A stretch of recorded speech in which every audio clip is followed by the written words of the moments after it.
네, 개장 30분 전 뉴욕 증시부터 다시 체크하면서 우리 시장 전략 시작하도록 하겠습니다. 이항영의 뉴욕앤서울 이항영 전문위원 오셨습니다. 어서 오십시오.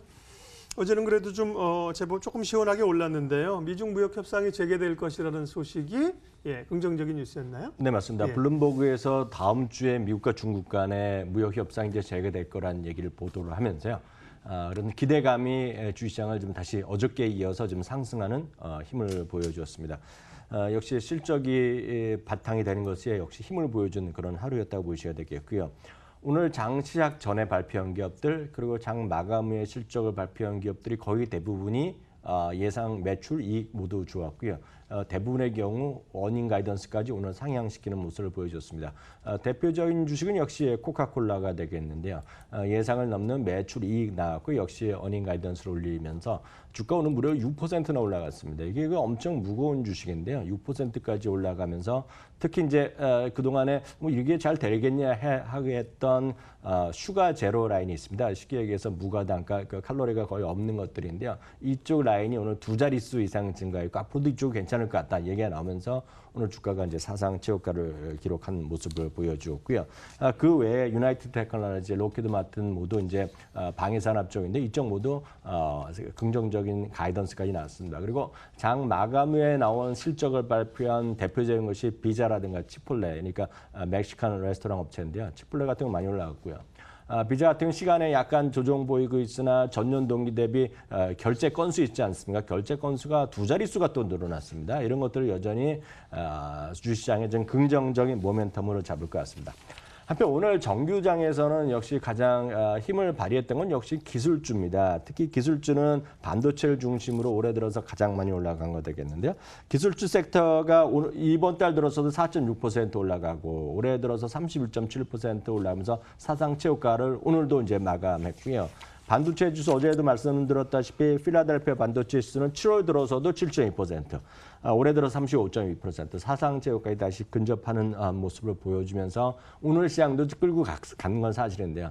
시간 내에서 장 마감 이후 지금 또 시장상에 또 돌변했습니다. 뭐 엄청나게 떨어졌다기보다는 시간 내에서 분위기가 이 기술주 모두가 좀 밀리고 있습니다. 그래서 지금 보신 분들 보시면 또 나스닥 선물시장이 크게 떨어진다 얘기하고 있는데 뭐 0.2%, 0.3% 밀리고 있는데요.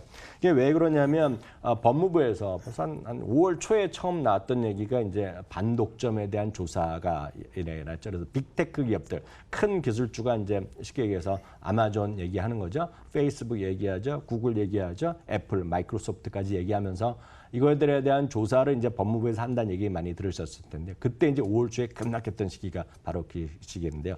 오늘 장 마감 이후 이제 이거는 이번에는 월스트리트 저널에서 보도했는데요. 내부 소식통을 이용해서 법무부가 이제 리뷰를 이제 공식적으로 시작한다. 그러니까 리뷰를 하고 나서 여기서 이제 혐의가 있으면 이제 기소를 돼서 이제 정식적으로 조사하는 건데요. 법무부에서 이제 리뷰를 한다, 시작했다. 이런 것들이 나오면서 오늘 제가 말씀드렸던 소위 팡 주식이죠. 페이스북, 아마존, 구글 모든 것이 1% 넘게 하락을 한 것이 오늘 시장에서 모르겠습니다. 시장이 어떻게 영향을 미칠지 모르겠지만 이런 것들이 오늘 지금 장 마감 이후 우리 시장에 오늘 아시아 시장에도 어떤 영향을 미칠지 또 보셔야 되겠습니다. 네. 다만 뭐 말씀하신 것처럼 새로운 뉴스는 아니라는 점에서 시장 영향이 좀 제한적일 걸로 예측을 해봅니다. 미중 간의 문제, 실적 얘기 중요하고요. 그래도 역시 중요한 거는 이제 FOMC, 미국의 통화 정책 아니겠습니까? 다음 주 FOMC인데 지금 분위기는 어떻습니까? 네, 맞습니다. 이제 100% 금리 인하는 분명한데 이제 몇 퍼센트냐는 건데 지금 보시면 2대8 정도로요. 2대8 정도로 25bp 정도. 그리고 이 부분은 계속 말씀드렸다시피 블레라 레리 핑크 회장도 연준이라는 게 전통적으로 점진주의자, 인크리멘탈리스트라는 표현을 쓰고 있거든요. 그러니까 올릴 때도 25bp씩 올렸고 내릴 때도 25bp까지 내렸으니 급격하게 내리면 뭐 시장은 반길지 모르겠으나 합리적으로 예상하면 25bp 정도 내리는 정도라고 일단은 뭐라고 할까요? 다수는 그렇게 생각하고 있다라고 이해하셔야 되겠고요. 문제는 이제 이런 거죠. 올해 들어서 이미 S&P 500이 20% 이상 올라갔습니다. 그리고 이제 상당 부분은 금리의 인하 가능성을 100%라고 생각할 정도 시장이 이제 반영되고 있다라고 이해하실 수 있습니다. 그리고 이런 금리 인하 내는 것이 리세션에 대한 우려 이런 것들 그리고 오늘도 이제 IMF에서 뭐 미국과 중국은 오히려 조금 올리긴 했으나 글로벌 GDP의 성장 목표치를 내린 거 아닙니까? 예. 이것은 결국 리세션에 대한 우려 이런 것 때문에 결국 전 세계 금리가 좀 내려가는 추세. 여기서 지금 주시장이 더 올라갈 수 있겠느냐라는 그런 우려 분명히 있겠고요. 그러다 보니 어제도 말씀드렸다시피 모건 스탠리는 3개월 안에 정확하게 수치까지 얘기하면서 3개월 안에 주시장 10% 조정이다라는 얘기를 하고 있는 거거든요. 그렇지만 뭐 누가 맞는 말인지 모르겠으나 이 과거 사례를 또 조사한 분이 나왔습니다. LPL 파이낸셜스의 존 리치 CIO, 그러니까 투자 전략 대표가 이런 얘기를 하고 있는데요. 과거에 이제 리세션 우려를 대비해서 미리 이제 선제적으로 이제 금리를 내렸던 시기들이 있다는 거죠. 그게 보면 1984년, 1987년, 1989년, 1995년, 97년 5번의 사례를 조사했다는 겁니다. 조사해봤더니 첫 6개월 동안요. S&P 500이 11.1% 올랐고 그 첫 또 12개월에 15.8%나 올라갔다는 거죠. 그러니까 그만큼 금리 인하가 그 당시에도 예측됐고 실행했을 뿐인데도 금리 이게 주가가 내려왔다는 거죠. 물론 이제 리만 사태 때는 워낙 그 시장이 붕괴됐기 때문에 그 당시에 포함된 건 아니지만 지금 보면 충분히 추가적인 상승에 대한 기대감도 분명히 있다는 것이 되겠고요. 바로 이 그림입니다. 그래서 과거 5번에 제가 말씀드렸던 5번에 파란색은 첫 6개월 그리고 빨간 노란색은 첫 12개월이거든요. 그러니까 전반적으로 좀 주가 좀 올랐다고 보야 되겠고 이제 그다음 질문이 이런 거죠. 금리 인하 시기에 그런 관심의 섹터는 뭐냐는 거에 대한 당연히 질문하실 텐데요. 네. 이런 거죠. 늘 말씀드린 금리 인하 시기에 관심 있는 것은 그 화폐 가치가 떨어지는 역할을 하기 때문에 금에 대한 관심은 커질 수밖에 없다. 이건 뭐 교과서적으로 보셔야 되겠고요. 금리가 낮아지니 똑같은 금리 배당금을 주더라도 배당주에 대한 관심이 높아질 수밖에 없습니다. 이런 것들이 당연히 배당주. 이거는 우리나라도 마찬가지거든요. 우리나라도 보면 배당을 꾸준히 늘리는 기업들이 우리나라도 이제 조금씩 나오기 시작했거든요. 거기에 이제 SK하이닉스도 있고 삼성전자도 있지만 뭐 2, 3년째라도 늘리는 기업이 있습니다. 그런 것들이 여전히 관심이 되겠고요. 우리나라는 아직 크게 많이 발달되어 있지 않지만 미국에서는 부동산 관련 섹터가 2017년에 섹터로 분리될 정도로 세서로 났거든요. 그래서 리츠 섹터가 되겠는데요. 이제 참고적으로 리츠 섹터라는 건 우리나라도 그렇지만 법이 있습니다. 법이. 그래서 벌어들이는 이익의 90%를 무조건 나눠주게 돼 있습니다. 그렇기 때문에 회사가 그 돈을 갖고 새로운 것을 하는 게 아니라 나눠주는 역할을 하기 때문에 배당이 높거든요. 그래서 이제 이걸 XLR이라는 거가 섹터 ETF가 되겠는데요.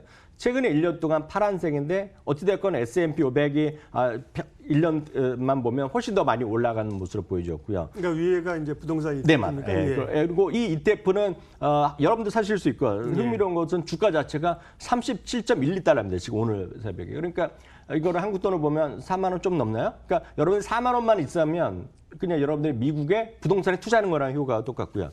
말씀드렸다시피 S&P 500 전체 평균의 배당 수익률은 1.99%입니다. 2% 조금 안, 2% 거의 근접하고 있는데요. 이거는 ETF인데도 불구하고 지금 배당 수익률이 2.51%거든요. 그러니까 여기 주가 플러스 2.51%를 배당 수익률이 줬다라고 이해하시면 됩니다. 네. 뉴욕 증시 특징주는 오늘 이제 코카콜라라고 말씀하셨는데 네. 오늘 이제 국내 연관 지을 종목도 코카콜라에서부터 시작을 하는군요. 네, 맞습니다. 코카콜라 앞서도 잠시 말씀드렸다시피 이제 구체적으로 말씀드리면 매출은 뭐 그 정도가 나왔습니다. 생각했던 수준이 나왔는데요. 이건 61센트 대비 63센트가 나왔고요. 앞서 설명드렸다시피 슈가제로 라인이 두 자릿수로 늘어났습니다. 이제 문제는 이런 것들이 앞서도 제가 리츠라도 말씀드렸고 우리나라에서도 이제 배당을 조금씩 늘리는 기업들이 꾸준히 늘리는 기업들이 엊그저께 이제 머니투데이 뉴스에서도 좀 크게 비중될 정도 그런 주식에 좀 주목하자는 얘기 나오고 있는데요. 배당 수익률이요. 배당 수익률이 코카콜라가 2.94%입니다. 현재 시가 대비 2.94%면 이제 비교를 하셔야 되겠는데 2.94%라는 거는 쉽게 얘기해서 우리나라만 보더라도 우리나라 금리가 지금 2배 이상이 되는 거죠. 배당 성향이 이제 흥미로운데요. 배당 성향이라는 거 우리나라는 뭐 20% 넘는 거 거의 없습니다. 이익 중에 얼마를 이익 중에 배당으로 나눠주는 분배하느냐. 것이 되겠고요. 제가 한번 말씀드린 기억이 있는데 우리나라 이제 간혹 보면 소위 우리나라 시각으로 보면 기업 사냥꾼이라고 얘기하는 사람들이 있고요. 좋게 얘기하는 사람 저는 이제 좋게 보는 입장인데 소위 이제 행동주의 투자자들이 네. 뭐 삼성전자를 공략할 때 그리고 작년에도 보면 현대차 그룹을 공략할 때 보면 배당성을 내라는 요구 사항이 있습니다. 항상 보면 60% 정도까지 얘기하는데 뭐 대한항공도 마찬가지 그런 식의 요구를 하고 있는데 실제로 보면 회사 측에서 제시하는 거가 한 20%에 주겠다 이런 얘기를 하거든요. 그래서 우리나라는 20%만 돼도 엄청나다고요. 실제로 보면 10%안 되는 기업이 태반인데요. 코카콜라는 물론 많은 축입니다. 미국은 평균 20% 나오는데요. 배당 성향이 무려 77.30%를 나오거든요. 대단하네요. 네, 그러니까 엄청나죠. 여러분들이 코카콜라를 사 마시고 뭐를 사 마시건 간에 이익이 나는 거에 77%를 여러분들한테 돌려준다는 네. 거거든요. 그러니까 엄청나는 거가 되겠고. 앞서 이제 우리나라도 이제 배당을 증가하는 기업이 꾸준히 나오겠다는 얘기하는데요. 보시면 코카콜라는 배당을 연속 증가한 거가 무려 56년 동안 배당을 이루어졌거든요. 그런 것이 주식 투자의 힘이다라고 보셔야 되겠습니다. 우리나라에서는 이제 이런 기업은 아직 별로 없죠. 사실상 보면은요. 배당 성향 엄청 많이 배당을 많이 주는 기업은 이제 SK텔레콤 정도가 있겠고요. SOL이 이제 배당을 뭐 지난 작년에 문제가 있었지만 배당을 많이 주는 거 아닙니까 지금 네. 그렇게 보셔야 되겠는데요. 코카콜라 같은 좀 누구나 매일 마시고 먹고 이런 것들을 보면 우리나라에서 뭐 역시 농심 같은 거, 삼양식품 이런 것들이 되겠는데요. 농심은 이제 배당 수익률이 1.64%가 나옵니다. 이런 것들을 제가 보면 장기적으로 보면 그 흥미로울 수 있으나 이제 여러 가지 시황관이 있으니까 여러분들이 참고하시면 되겠네요. 네. 농심보다 코카콜라에 더 관심이 가네요. 예, 코카콜라는 54달러, 55달러 정도 거래가 되고 있군요. 예, 뉴욕의 서울 이항영 전문위원 함께했습니다. 수고하셨습니다.